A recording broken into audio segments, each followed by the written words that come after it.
నాన్న అవలగా చేసి ఆడుకుంటున్నావు. నిన్ననే అడుగుదాం అనుకున్నా. పొద్దుగాల రొల్లు ఎందుకని అనుకున్నా.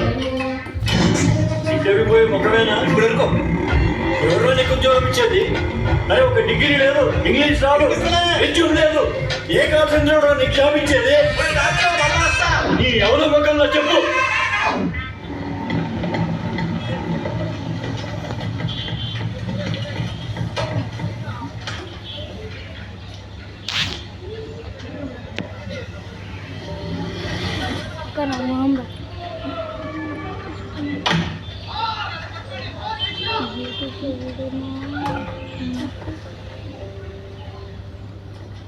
నొక్కదాన్నే పంపాలంటే నా మనసు పట్టలేదు. జాగ్రత్త, ఎలా ఉంటావో ఏమో. ఏం టెన్షన్ పడకమ్మా. ఓకే, జాగ్రత్త. బాయ్. జాగ్రత్త. ఇక్కడ